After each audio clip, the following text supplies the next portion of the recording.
हम लोग पढ़ रहे हैं भारत का मध्यकालीन इतिहास। भारत के मध्यकालीन इतिहास के अंतर्गत पढ़ रहे हैं दिल्ली सल्तनत। दिल्ली सल्तनत के अंतर्गत गुलाम वंश के दो वंशों कुतुबी वंश और शमसी वंश को पहले पढ़ रहे हैं। आज पढ़ेंगे हम लोग बलबनी वंश। बलबनी वंश पढ़ने से पहले हम लोग क्या क्या पढ़ लें उसको थोड़ा सा एक बार देख लेते हैं। तो हम लोग दिल्ली सल्तनत पढ़ रहे हैं, तो दिल्ली सल्तनत के अंतर्गत जो शासनकाल है दिल्ली सल्तनत का, वह 1206 से 1526 ईस्वी तक है। दिल्ली सल्तनत का शासनकाल कहाँ से कहाँ तक? 1206 से 1526 ईस्वी। दिल्ली सल्तनत के अंतर्गत 5 वंशों को पढ़ते हैं। कितने वंश? 5 वंश। तो देख लेते हैं कौन कौन से है। तो पहला है गुलाम वंश। कौन सा? गुलाम वंश। दूसरा है खिलजी वंश। दूसरा कौन सा वंश है? तो दूसरा है खिलजी वंश। तीसरा है तुगलक वंश। कौन सा वंश? तुगलक। फिर चौथा पढ़ते हैं हम लोग सैयद वंश। फिर अंत में पांचवा पढ़ते हैं हम लोग लोधी वंश। तो इसका ट्रिक मैं पहले के वीडियो में बता दिया हूँ कि गुलाब खिलेगा तो सूंघ लेंगे। गुलाब से गुलाम वंश, खिलेगा से खिलजी वंश, तो से तुगलक वंश, से खिलेगा तो सूंघ से सैयद वंश, और लेंगे से लोधी वंश। तब सभी वंश को देखते हैं शासनकाल कहाँ से कहाँ तक था। तो गुलाम वंश का शासनकाल 1206 ईस्वी से 1290 ईस्वी तक रहता है। गुलाम वंश का शासनकाल 1206 से 1290। फिर खिलजी वंश का शासनकाल देखे थे, तो खिलजी वंश का शासनकाल 1290 से 1320। फिर तुगलक वंश का शासनकाल देखे थे, तो तुगलक वंश का शासनकाल 1320 ईस्वी से 1414 ईस्वी तक। फिर सैयद वंश का देखे थे हम लोग 1414 से 1500, सॉरी 1451। फिर लोधी वंश देखे थे 1451 से 1526 ईस्वी तक। शासनकाल में विशेषता देखे थे कि खिलजी वंश सबसे कम समय तक शासन किया करने वाला शासक था दिल्ली सल्तनत के अंतर्गत। फिर देखे थे वंश था। फिर देखे थे तुगलक वंश की सबसे सर्वाधिक समय तक दिल्ली में शासन करने वाले वंश था। फिर देखे थे गुलाम वंश के अंतर्गत 3 वंश और देखे थे कि गुलाम वंश के अंतर्गत 3 वंश कौन कौन से हैं। तो गुलाम वंश के अंतर्गत हम लोग देखे थे सबसे पहले कुतुबी वंश। कुतुबी वंश। कुतुबी वंश के बाद हम लोग देखे थे शमसी वंश। फिर शमसी वंश के बाद हम लोग देखे थे, मतलब आज देखेंगे बलबनी वंश। तो कुतुबी वंश का शासनकाल था 1206 ईस्वी से 1210 ईस्वी तक। शमसी वंश का शासनकाल था 1210 से 1266 ईस्वी तक। और बलबनी वंश का शासनकाल रहेगा 1266 ईस्वी से 1290 ईस्वी तक। पूरा गुलाम वंश 1206 से 1290। ठीक। अब आज पढ़ेंगे हम लोग बलबनी वंश को। तो चलिए स्टार्ट करते हैं बलबनी वंश। तो चलिए देखते हैं बलबनी वंश। बलबनी वंश गुलाम वंश के अंतर्गत तीसरा वंश है। कौन सा क्रम का वंश है? तो तीसरा क्रम का वंश है। बलबनी वंश के हम लोग देखे थे शासनकाल। तो शासनकाल कहाँ से कहाँ तक? तो बलबनी वंश का शासनकाल था 1266 से 1290 ईस्वी तक। शासनकाल याद होगा। फिर हम लोग देखते हैं सबसे पहले संस्थापक। बलबनी वंश के अंतर्गत क्या देखते हैं? संस्थापक। शासनकाल के बाद देखें संस्थापक। तो बलबनी वंश का संस्थापक था ग्यासुद्दीन। तो ग्यासुद्दीन बलबन। ग्यासुद्दीन बलबन। संस्थापक देखने के बाद देखते हैं बलबनी वंश में प्रमुख शासक। तो बलबनी वंश के अंतर्गत 3 प्रमुख शासक हुए। पहला ग्यासुद्दीन बलबन। बलबन का शासनकाल था 1266 से 1286 ईस्वी तक। फिर दूसरा शासक पढ़ते हैं कैकूबाद। बलबन के बाद आया कैकूबाद। कैकूबाद। बलबन के बाद कैकूबाद 1266, सॉरी 86 से 90 ईस्वी तक। फिर कैकुबेत के बाद आता है इसके पुत्र क्यूमर्स। क्यूमर्स जो अंतिम शासक रहते हैं 1290 से 1290 ईस्वी तक। अब देखते हैं प्रमुख शासकों के बारे में। तो सबसे पहले देखते हैं हम लोग गयासुद्दीन बलबन के बारे में। तो हेडिंग डाल लेते हैं पहला, गयासुद्दीन बलबन।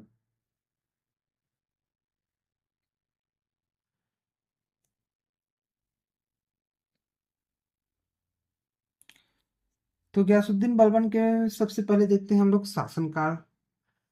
पहले देख लेते हैं कि गयासुद्दीन बलबन में विशेषता कि गयासुद्दीन बलबन गुलाम वंश के तीसरे वंश बलबनी वंश के क्या है संस्थापक। तो बलबनी वंश के संस्थापक, बलबनी वंश के संस्थापक गयासुद्दीन बलबन में क्या देखते हैं। पहले तो गयासुद्दीन बलबन बलबनी वंश के संस्थापक थे। फिर देखते हैं इसमें शासनकाल। तो गयासुद्दीन बलबन का शासनकाल कहाँ से कहाँ तक। तो गयासुद्दीन बलबन का शासनकाल 1266 ईस्वी से 86 ईस्वी तक। फिर देखते हैं इसका मूल नाम क्या था। तो इसका मूल नाम था बहाउद्दीन। मूल नाम क्या था, बहाउद्दीन। बहाउद्दीन इसका मूल नाम था। फिर इसने उपाधि धारण किया था। तो उपाधि देख लेते हैं। दूसरा क्या देखते हैं, उपाधि। तो इसके दो उपाधि थे। पहला उलुग खा। उलुग खा, उलुग खा किसने दिया था। तो नासिरुद्दीन महमूद। नासिरुद्दीन जो शमसी वंश का अंतिम शासक होता है नासिरुद्दीन महमूद, इसने इसे गाज उलुग खा के उपाधि दिया था। नासिरुद्दीन महमूद द्वारा उलुग खा की उपाधि। ठीक।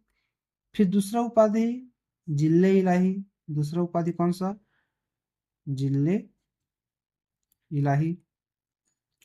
जिले इलाही मतलब क्या होता है। जिले इलाही मतलब होता है ईश्वर का प्रतिबिंब या छाया। जिले इलाही मतलब ईश्वर का प्रतिबिंब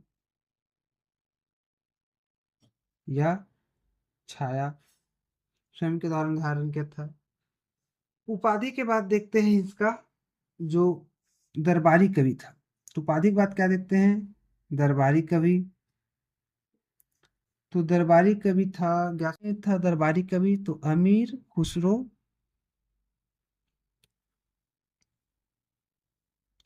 व अमीर हसन। इसके दो दरबारी कवि थे, अमीर खुसरो व अमीर हसन। दरबारी कवि के बाद क्या देखते हैं, स्थापत्य महल। तो स्थापत्य में क्या बनाया था, लाल महल। कहाँ, तो दिल्ली में ही लाल महल बनवाया था।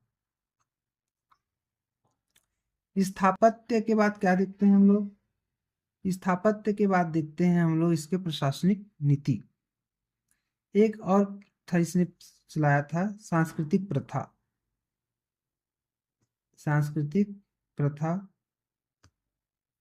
सांस्कृतिक प्रथा का अंतर्गत देखते हैं कि ये नौरोज नामक एक पारसी त्योहार, पारसी धर्म का प्रसिद्ध त्योहार था।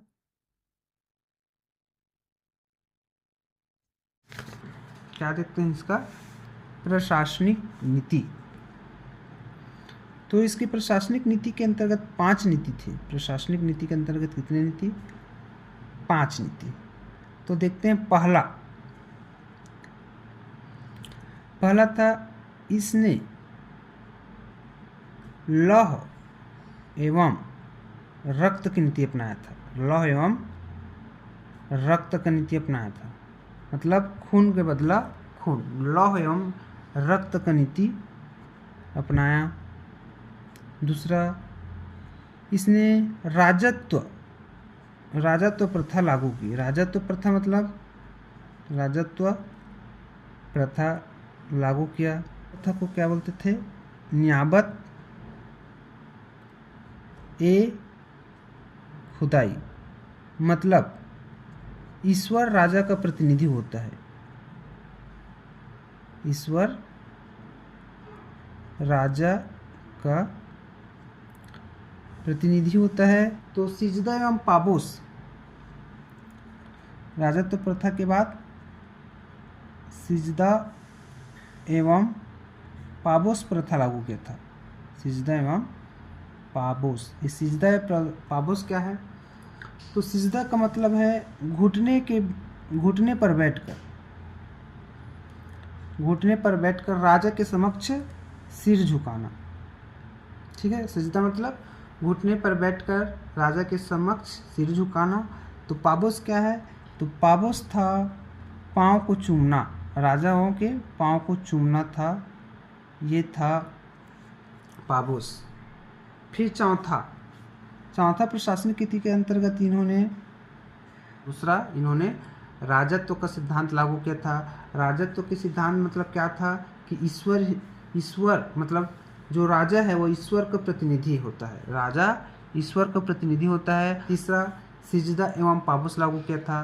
सिजदा क्या है? तो सिजदा घुटने पर बैठकर राजा के सामने सिर झुकाना, और पाबोस था पाँव को चूमना। चौथा मतलब चालीसा दल, तो तुर्कान ए चहलगानी को भंग किया। और पांचवा पढ़े हम लोग सैन्य विभाग का गठन। तो सैन्य विभाग को संगठित करने वाला प्रथम शासक था गयासुद्दीन बलबन। और स्थायी सैन्य कौन रखता है? तो स्थायी सैन्य रखता था अलाउद्दीन खिलजी। हमें 3 पॉइंट पढ़ेंगे। पहला कि यह फारसी राजाओं से बहुत प्रभावित था, फारसी राजाओं से बहुत प्रभावित था। तो इसने अपने पुत्रों का नाम फारसी राजाओं के नाम पर रखा। अपने पुत्रों का नाम फारसी राजाओं के नाम पर रखा। दूसरा, पारसी राजाओं के दरबारों के अनुसार अपने दरबार को सजाता था। तो पारसी राजाओं के तर्ज पर दरबार को सजाया। क्या हुई? कितने वर्ष से क्या में? 80 वर्ष की आयु में बंगाल विद्रोह का दमन किया था। बंगाल में जो विद्रोह हुआ था उसका दमन किया था। कितने वर्ष की आयु में? 80 वर्ष की आयु में। फिर चौथा पॉइंट देखते हैं इसका, मृत्यु कब हुआ होगा? तो मृत्यु हुआ था 1286 में। कैसे? तो इसके बड़े बेटे था महमूद के अपने बड़े बेटे महमूद की मृत्यु के शोक में इसकी मृत्यु हो गई। अपने बड़े बेटे महमूद की मृत्यु के शोक में इसका भी मृत्यु हो जाता है। गयासुद्दीन बलबन के 2 पुत्र थे। एक बड़े पुत्र का नाम था मोहम्मद और दूसरा उसका पुत्र था बुगरा खां। जो बड़े बेटे था मोहम्मद, वो मंगोलों से युद्ध करते हुए क्या हो जाता है? मारा जाता है। और जो उसका दूसरा पुत्र रहता है वो सुल्तान बनना नहीं चाहता था। तो गयासुद्दीन बलबन ने अपने जीवन काल में ही अपने बड़े पुत्र मोहम्मद के पुत्र कै खुसरो को उत्तराधिकारी बना देता है। लेकिन जैसे ही गयासुद्दीन बलबन मर जाता है तो दिल्ली के जो तुर्क अमीर थे वो कै खुसरो के स्थान पर बुगरा खां के विलासी पुत्र कैकुबाद को सुल्तान बना देते हैं। ठीक है, तो कैकुबाद कैसे सुल्तान बना? याद हो गया कि गयासुद्दीन बलबन के 2 पुत्र थे। बड़े पुत्र मंगोलों से युद्ध करते हुए मारा जाता है। बुगरा खां सुल्तान नहीं बनना चाहता था। तो जो गयासुद्दीन बलबन थे वो अपने जीवन काल में ही अपने बड़े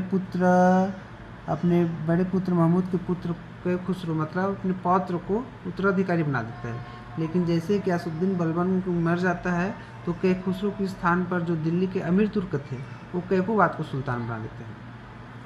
अब कैकुबाद क्या था? विलासी प्रवृत्ति का था।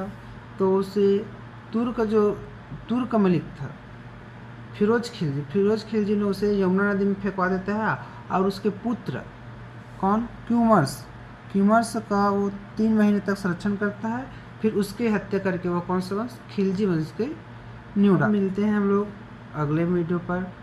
जाने से पहले बता दूं कि हम लोग पढ़ रहे हैं दिल्ली सल्तनत के हम लोग गुलाम वंश पढ़े हैं। तो गुलाम वंश के तीनों वंश को हम लोग पढ़ चुके हैं, कुतुबी वंश, शमशीवर और बलबनी वंश।